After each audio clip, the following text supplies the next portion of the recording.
We can't ask him that, but like they're like, hey, John Ruiz, how about Pay like up. $4 They hold million him ransom. for all of us, or we're not going to play? He'd pay it. Or he'd promise to pay it. Good point. I'm hoping that that's where all of this ends, where we can't play the Final Four. The players are sitting out. They want more money.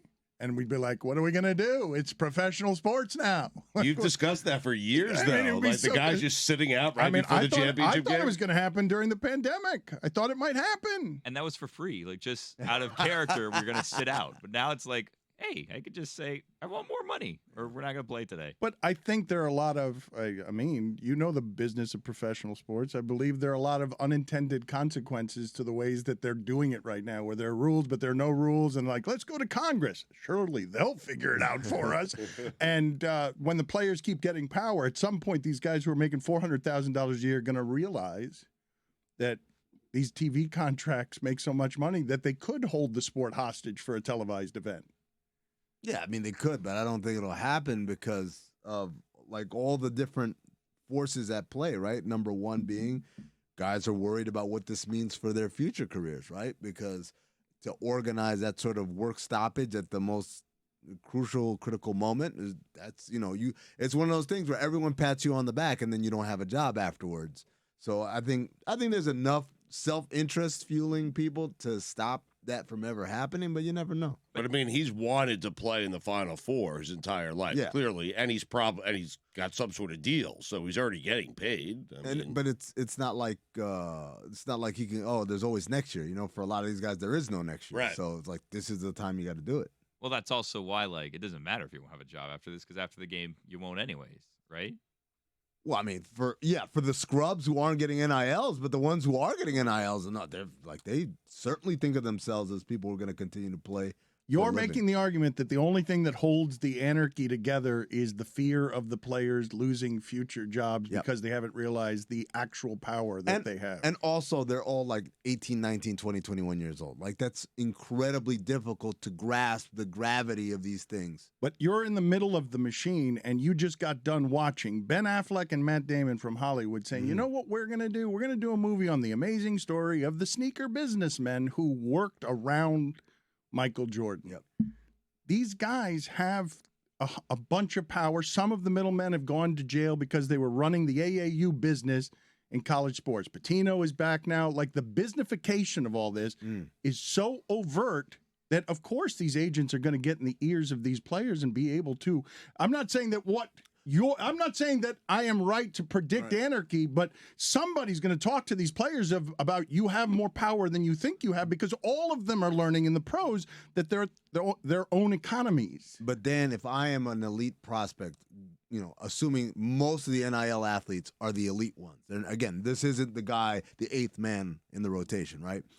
If I'm that guy, I'm going to hold out for some peanuts right now. I literally have an entire career ahead of me of working, making a living, playing this game, hopefully at the highest level.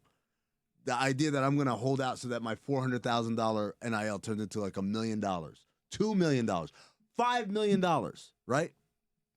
It's still kind of chump change compared to what you're going to be making at the next level. Right. I think if we saw athletes organize at this level, it would be to form a union, not in reaction to making money for a specific game. But obviously there's a million things that make it really difficult for college athletes to organize. And when you have groups like the National College Players Association that's now like filing lawsuits on behalf of college athletics and college football, like those are people that are out of college that are, lawyers and working on behalf of the students, because the athletes that are in college, you're only in college for 3 or 4 years, and you do have to worry about yourself and your future and your career and all these other things that make organizing takes years. Like when we organized at Sports Illustrated, it took years. It wasn't something that we could pull together in a week. So I love the anarchist idea, Billy. Yeah. And it would be funny to see it happen, but that would be like so difficult to get everyone on the same page. The other thing is unions exist to protect the little guys. They're not there to protect the elites. And in this system, we're literally talking about the elites. So to combine what Jessica just said, the idea that like anyone who'd want to be part of this, They'll be gone in a year or 2 years anyway. Let me approach it from this angle, though. Let's say the balls existed now, or they were just coming into the system now, and pair it with what we just read about Ohtani, which is Ohtani's about to get a $600 million contract at least, and has so much advertising and sponsorship, or NIL, from being in Asia, that he's making how much money a year? A record amount of money this year that dwarfs everybody in just sponsorships from Japan, correct? Well, combined, they're saying it's between like 65 and 70 million, right? But then, like, it's a weird thing that came out yesterday because then they were saying like what baseball players earn, but they were combining salary and they were combining endorsements. Yeah. So like Shohei has a $30 million salary, but will make the most when you combine the endorsements because it's between $35 and $40 million, right? But he doesn't have anywhere near the highest salary. I think second place is Max Scherzer, who's making close to $50 million this year in salary, and then endorsements is like $2 million. The thing about Shohei that was like interesting, I thought, in that report was he makes $35 to $40 million in endorsements. The second highest one by their estimates was Aaron Judge with 4.5. So like it's not even close how popular he is in terms of endorsements, and none of it is here, or seemingly none of it. Like, we don't see a ton of him here in the U.S. It's all abroad. Shohei Ohtani.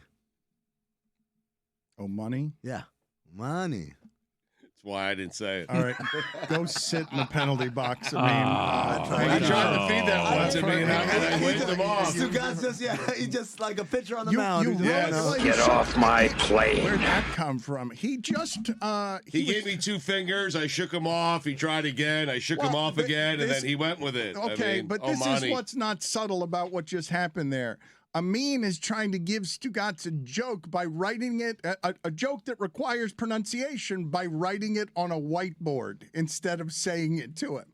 Is that his own personal board? Like, no one uses that. He travels with it. He goes back and forth. He writes on the board to try and communicate bad jokes to us. It's one of his carry-on items? Yes, it is the baggage we all carry. All of us carry every time Amin comes in here and he decides to write jokes on a whiteboard, some of which get rejected because they're deeply troublesome. What was the joke? I money. didn't get it. Show me the money. Shohei Ohtani. Show me money. Yeah. That's wasn't worth it. I shook it off. I didn't get it. Yeah, he was trying to do it unsuccessfully.